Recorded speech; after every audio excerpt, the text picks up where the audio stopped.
"They told us we wouldn't get here," King called out that afternoon.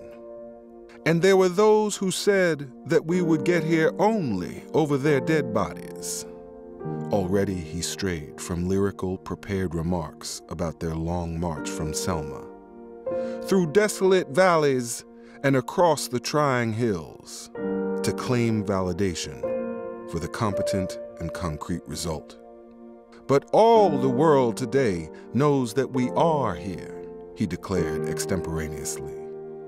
"And we are standing before the forces of power in the state of Alabama, saying, we ain't gonna let nobody turn us around."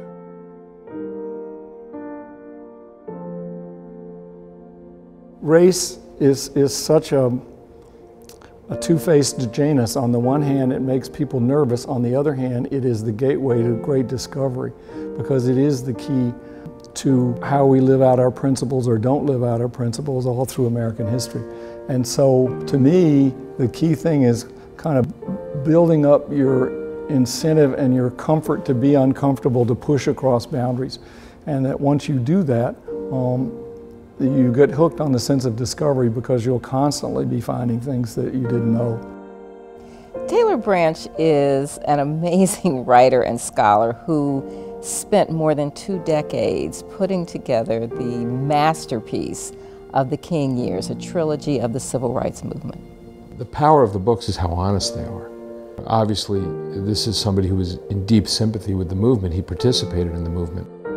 He wanted to understand it in all of its facets, and I really admire the honesty of what he's accomplished as a historian. Because his research is so stunning and his writing is so accessible, that this is the way that I'm convinced that future generations are going to learn about the civil rights period of our history. There were cries about whether the raiding party would lay siege or actually invade the sanctuary, and Harrison, preaching in skitters to fathom what might happen, said he had been braced for phone threats, night riders, almost any persecution short of assault on a Sunday service. But now he understood the saying that bad surprises in Lowndes could outstrip your fears. When you spend 24 years chronicling something like the civil rights movement, I asked him, I said, you know, what sent you on that journey? And he said, well, I got involved in some of that stuff as a kid, and I wanted to figure out what it was that made it matter to me. He needed to pick it up and examine it in all of its facets to figure out why it mattered to him to go south and to participate in the movement. It makes perfect sense when you know him that it would be grounded in a personal curiosity. Openness made the sun unexpectedly cruel, so that 250 of the marchers needed medical treatment by nightfall for sunburn and heat stroke. King removed his green marching hat with ear flaps and placed it on John Lewis, saying he needed to protect his shaved head wound from Bloody Sunday. Negro teenagers wrote "Vote" on their foreheads with thick white sun cream. Sister Mary Leoline of Kansas City, the only nun to walk the whole way, wilted inside a layered habit with a starched wimple that framed her round face. Jim Leatherer, a settlement house worker from Saginaw, Michigan, hopped on one leg with crutches, hands and armpits raw, lips cracked from the sun. You know, it's so interesting to me that when Taylor Branch talks about the civil rights movement and the individuals of the civil rights movement, he has such an intimacy because he was reading their taped conversations from the FBI. He interviewed people. He understands the importance of Americans understanding what the civil rights movement was, that it wasn't just Rosa Parks sat down on the bus and refused to get up, and Martin Luther King led a march, and then everything was kumbaya. He knows that we need to understand the process, the history, the context, the nitty-gritty of what was going on. There was a lot of brutality. We are a nation that has tried to heal from that, but he wants us to look at the complexity of what was going on during the Civil Rights Movement.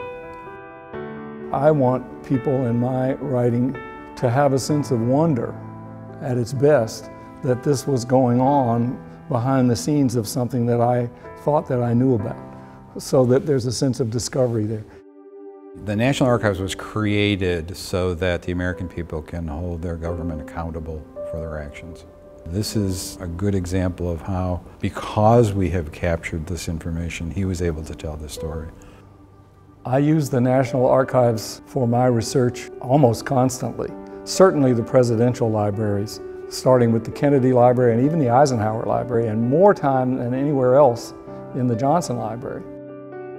We wanted to recognize a scholar who has used the records of this institution so that we could let other people know all of the things that are here. And there's no one better than someone like a Taylor Branch, who's won a Pulitzer, whose work is widely read, whose work will be read 100 years from now.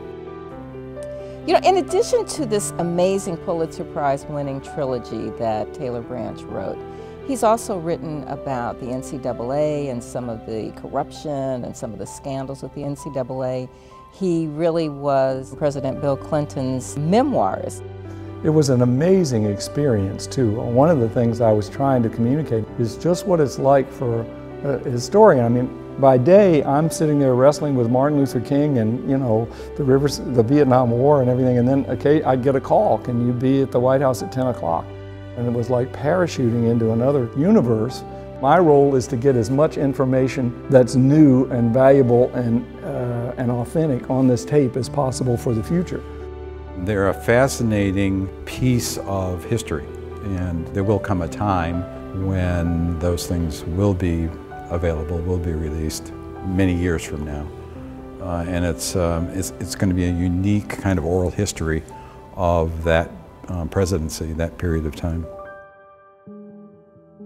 What has struck me in the times when I've met Taylor Branch is that he is still that guy going through those tapes, opening up those books, looking through those dusty volumes, finding the stories, wanting to be able to help Americans understand themselves and understand their history. The last year, Ferguson, Baltimore, Staten Island, these things have shown us how much work there is to do.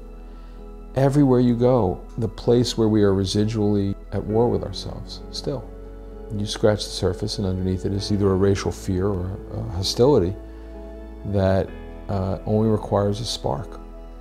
Who we are, how we got to this point, and how we get to the next horizon, you know, Taylor's attending to that. He's doing very, very important work.